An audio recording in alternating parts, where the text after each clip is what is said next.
Bom dia, é bom estarmos aqui mais uma vez tendo a oportunidade de meditar nas Escrituras e conversar sobre as parábolas de Jesus. A parábola de hoje, conforme afirmou um comentarista, ela é um tesouro que transborda, tamanha é a sua riqueza. E o meu desejo nessa manhã para você é que esse tesouro possa transbordar do nosso interior, de tal forma que apareça e se torne evidente na minha e na sua vida. Antes de começarmos, pega a sua Bíblia, pega o seu cafezinho, que em instantes, daqui a pouquinho, nós vamos conversar sobre a parábola da viúva e o juiz.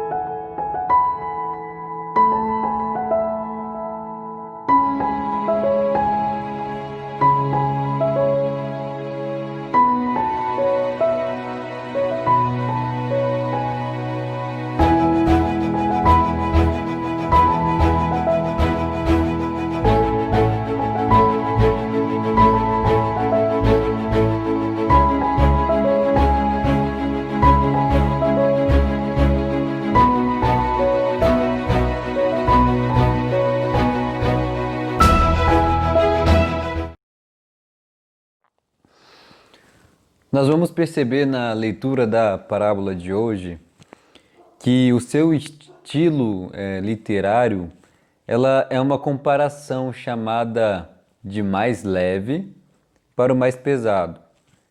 Isto é, o evangelista relata que Jesus, ao contar essa parábola da viúva e o juiz, ele oferece um exemplo menor, uma figura menor, que neste caso vai ser a figura do juiz, para apontar para uma figura maior, isto é, para Deus. Então ele apresenta uma figura leve, menos pesada, que é o juiz. Depois ele compara e aponta para uma figura maior e mais pesada, que é Deus. E a parábola da viúva e juiz, que está relatada lá em Lucas 18, versículos de 1 a 8, vai dizer assim: Então Jesus contou aos seus discípulos uma parábola para mostrar-lhes que eles deviam orar sempre e nunca desanimar.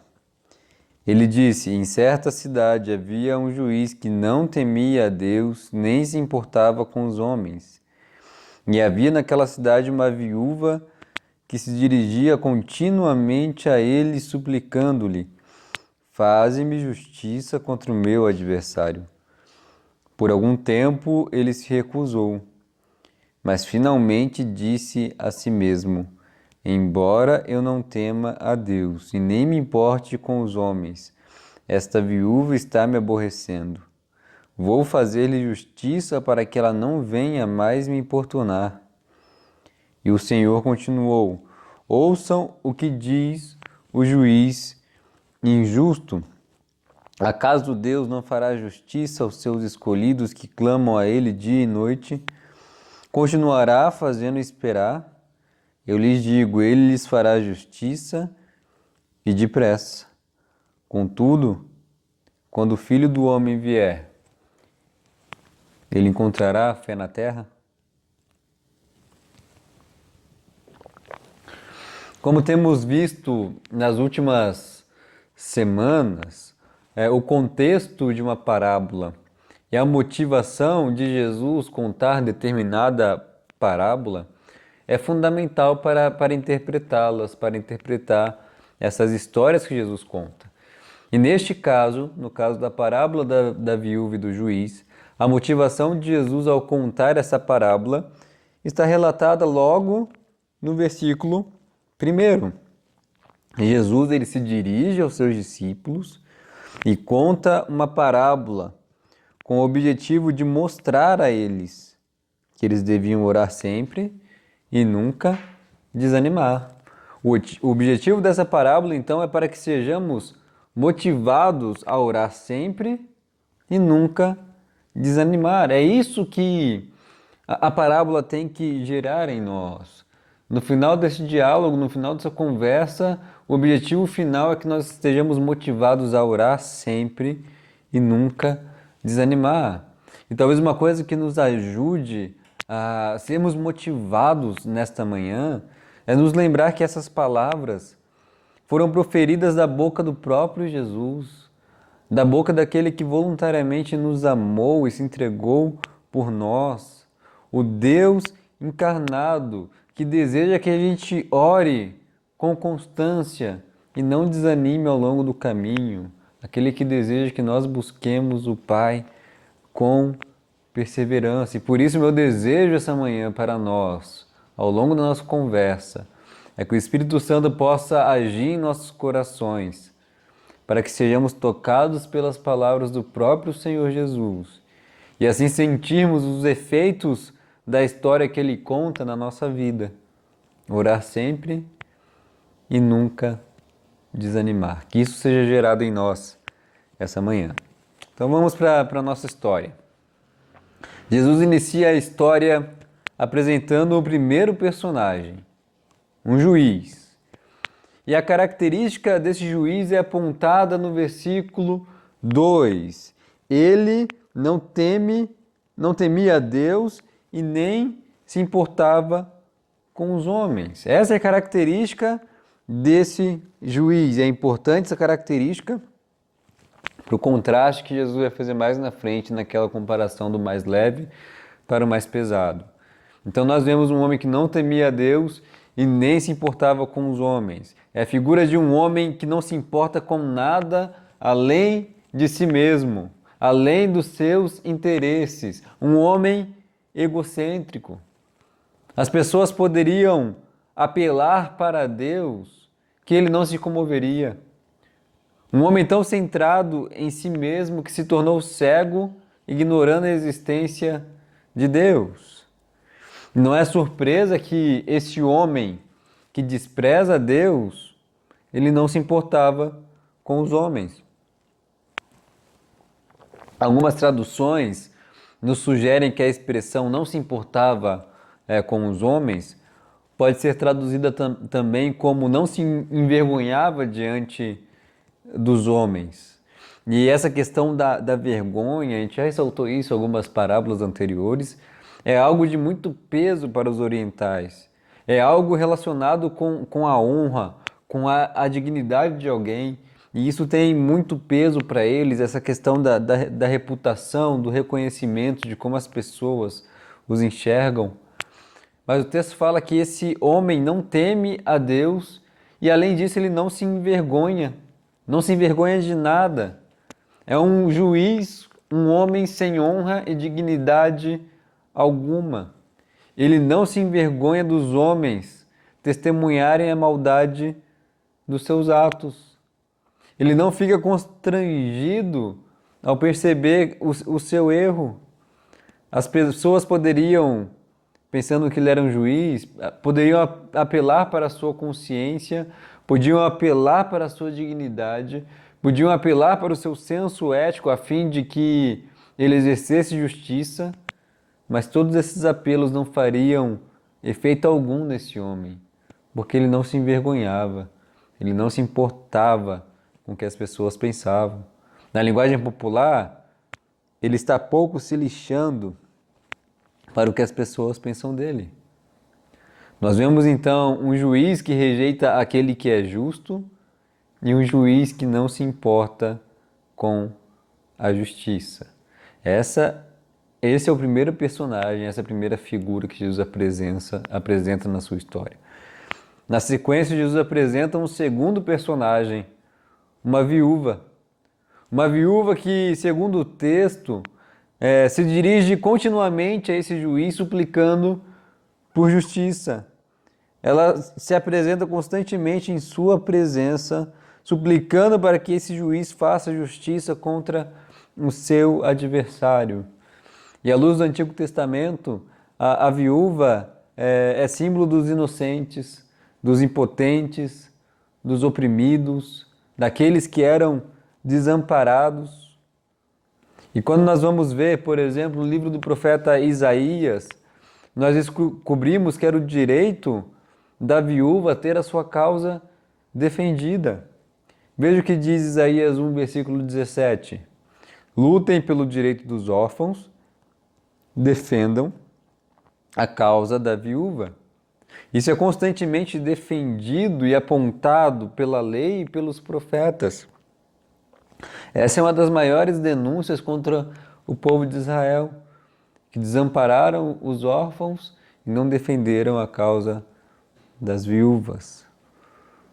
Mas na história que Jesus conta, nós encontramos uma viúva que tem uma causa justa, mas que não é atendida pelo juiz, que não tem o seu direito sendo exercido, não tem o seu direito sendo concedido a ela. Ela clama por justiça contra o seu adversário, para um juiz que não teme a Deus e que pouco se importa com as pessoas.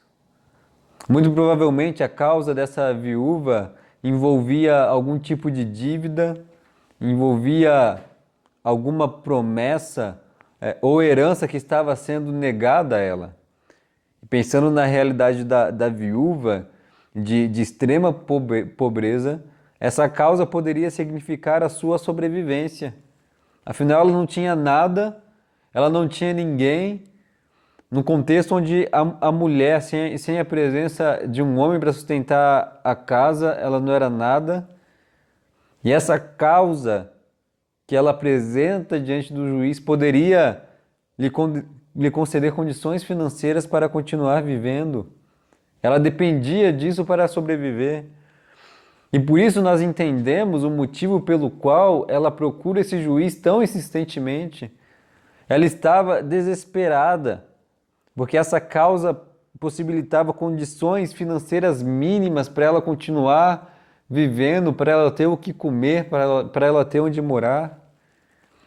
E eu fico imaginando o desespero da viúva de não ter ninguém para lutar pela sua causa, apenas um juiz que não temia a Deus e não se importava com os homens. Você já imaginou se a sua vida e a sua sobrevivência estivesse nas mãos de um juiz assim? Já imaginou se tudo, se o seu atual momento da sua vida dependesse disso, de um homem assim? Essa mulher foi muitas vezes rejeitada pelo juiz, porque ela era fraca demais para poder exigir e pobre demais para comprar a sua justiça. Mas a história ganha um ápice interessante. Jesus conta que esse homem que negou a causa dela, muitas vezes, chegou a um momento que ele falou para si mesmo, de tanto ela insistir, ele falou para si mesmo: embora eu não tema a Deus e não me importe com os homens. Então ele reconhece a sua condição.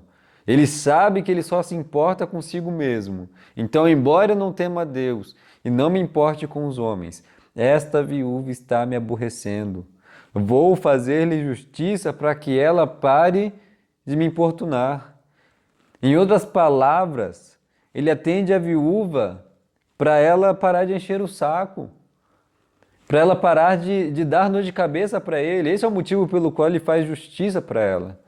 Ele faz justiça pensando apenas em si mesmo, mas ele faz isso porque ele sabia que aquela viúva não ia parar de importuná-lo, porque ela precisava disso para a sua sobrevivência, que a sua causa fosse atendida, e ela não ia parar até conseguir.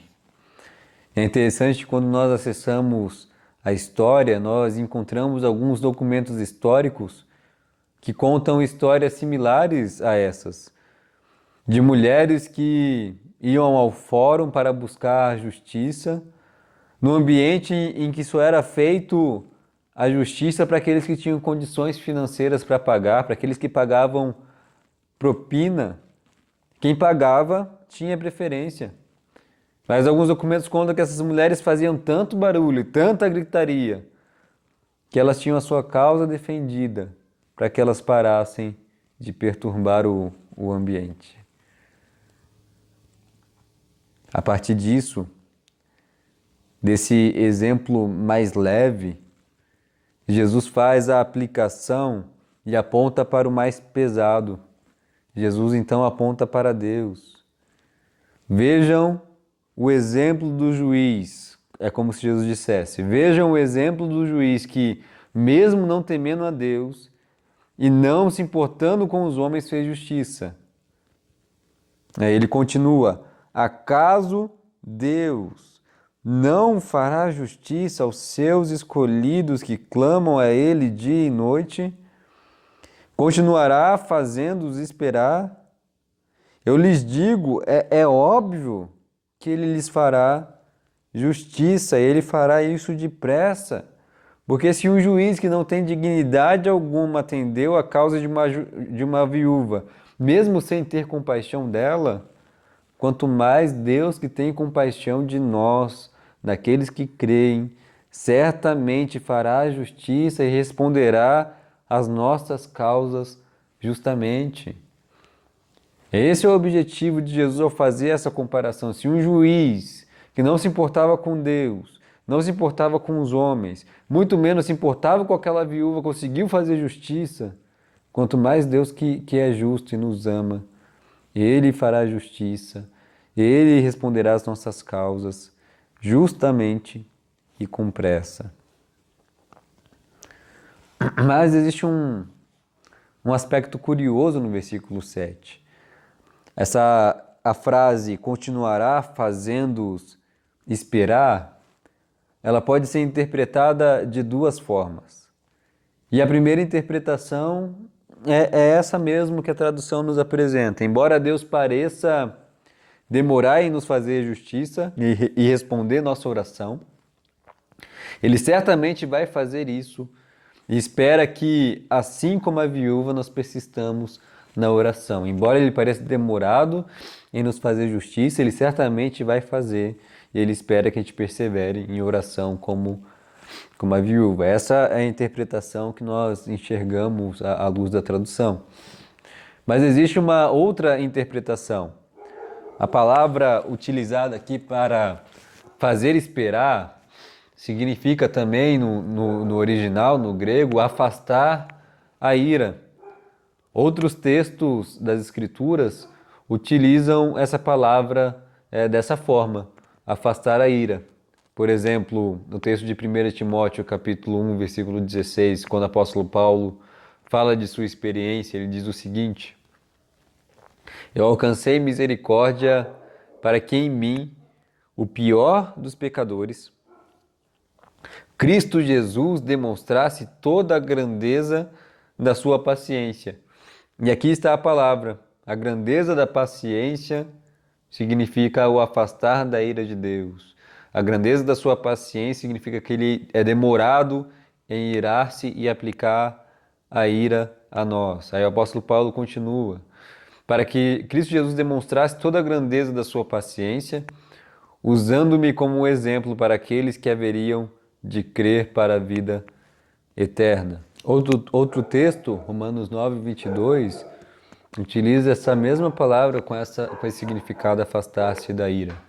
E se Deus, querendo mostrar a sua ira e tornar conhecido o seu poder, suportou com grande paciência os vasos de sua ira preparados para a destruição, então aqui mais uma vez ele utiliza essa palavra. Suportou com grande paciência os vasos da sua ira, aqui ele utiliza essa palavra que significa afastar-se da ira. Deus afasta a sua ira de nós. Mas como essa interpretação se encaixa nesse texto? Como o fato de Deus afastar a sua ira se encaixa nessa parábola que Jesus está nos contando? Veja comigo. O verso 7, ele inicia com uma pergunta: acaso Deus não fará justiça aos seus escolhidos que clamam a Ele de dia e de noite? Certamente, porque Ele afasta deles, dos seus escolhidos, a sua ira. E isso demonstra a disposição de Deus de afastar a sua ira para bem longe por causa dos pecados dos seus escolhidos. Porque se ele não estiver disposto a colocar a sua ira de lado, nós não podemos nos aproximar dele em oração e não podemos clamar por justiça. Só na medida que Deus estiver disposto a colocar a sua ira de lado, que se torna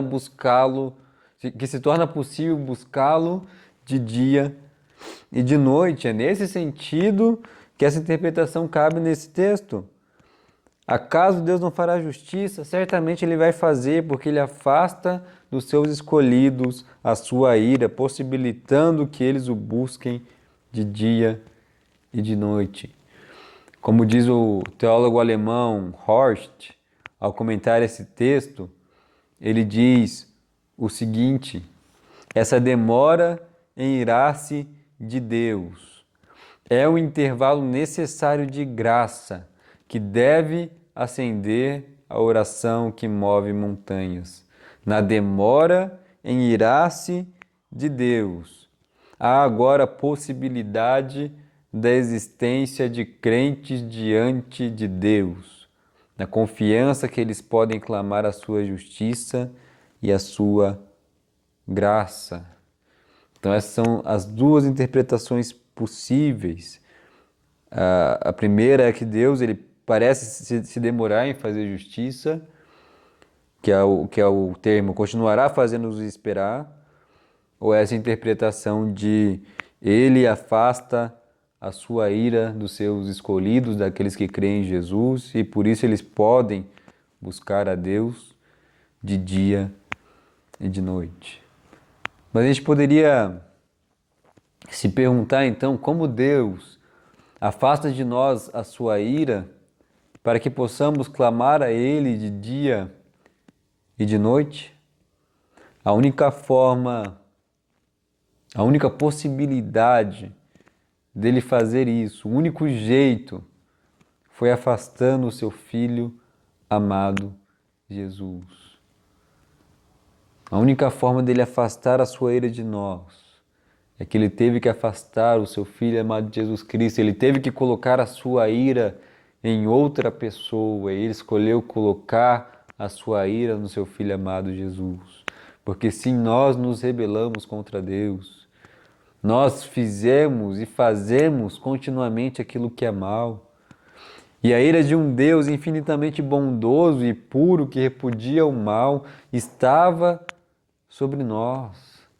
Mas para nos poupar, Ele não poupou o seu próprio Filho. Numa cruz que representa o repúdio de Deus contra a maldade humana, numa cruz Jesus foi desamparado pelo Pai. Ele carregou sobre a maldade de todos nós. E a ira de Deus contra todo o pecado do mundo caiu sobre Jesus. Ele carregou toda a maldade humana sobre si. E a ira de Deus contra todo o pecado existente no mundo caiu sobre ele, a fim de que nós fôssemos reaproximados, a fim de que nós fôssemos afastados da ira de Deus, possibilitando então que nós busquemos o Pai de dia e de noite.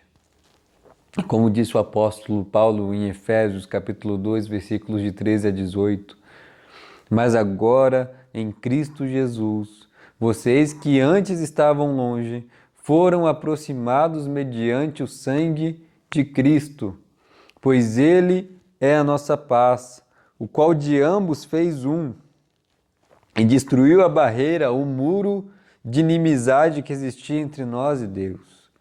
Ele veio e anunciou a paz a vocês que estavam longe, e paz aos que estavam perto, pois por meio dele, tanto nós como vocês têm acesso ao Pai, por um só Espírito, porque nós fomos aproximados mediante o sangue de Jesus Cristo.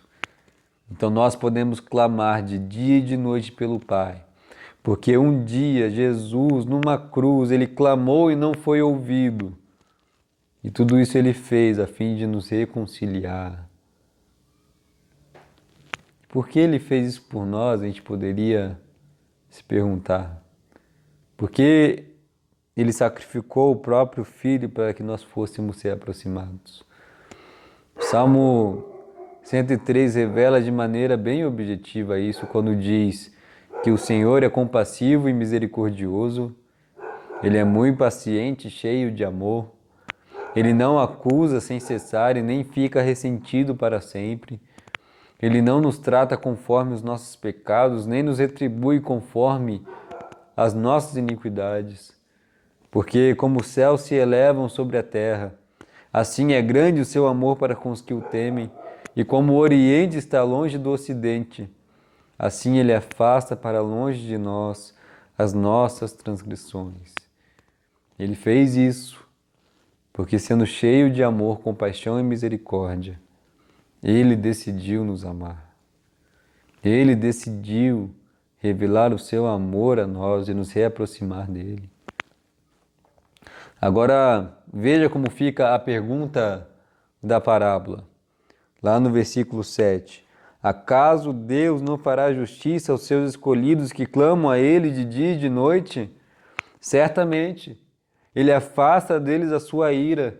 Ele afastou seu Filho, e essa é uma garantia mais do que suficiente de que Ele continuará fazendo justiça por nós. E essa é a segunda interpretação que nos passa desapercebido por causa do significado das palavras. Então, como as verdades dessa parábola, as palavras de Jesus, nos ajudam a orar sempre e nunca desanimar, eu gostaria de apontar algumas coisas brevemente com você. E as palavras de Jesus nos ajudam a orar sempre e nunca desanimar, porque nós não oramos para um juiz desalmado e egoísta, mas nós oramos para um Pai amoroso que nos ama. Se um juiz iníquo, se um juiz mau, se um juiz egoísta que não se importava com nada além de si mesmo, conseguiu fazer justiça e atender às necessidades da viúva, quanto mais Deus, que é um Pai amoroso, fará justiça por nós e atenderá todas as nossas necessidades. A justiça, o amor, a bondade, a compaixão fazem parte do caráter de Deus. Ele é assim e nada pode mudar isso. É para esse Deus imutável e que ainda por cima nos ama que nós oramos. Isso deveria nos conduzir a orar sempre e nunca desanimar, conhecendo quem Deus é e que certamente Ele fará justiça por nós, porque isso é quem Ele é, isso faz parte da sua natureza, Ele não pode ser diferente disso. O ser de Deus, o próprio Deus, deveria ser uma motivação mais do que suficiente para a gente orar e nunca desanimar. Mas as palavras de Jesus também nos ajudam a orar sempre e nunca desanimar, porque Deus sempre acolhe as nossas petições. Diferente do juiz egoísta, que diversas vezes recusou a petição justa da viúva, Deus ele tem prazer em ouvir as nossas petições e acolhe todas elas.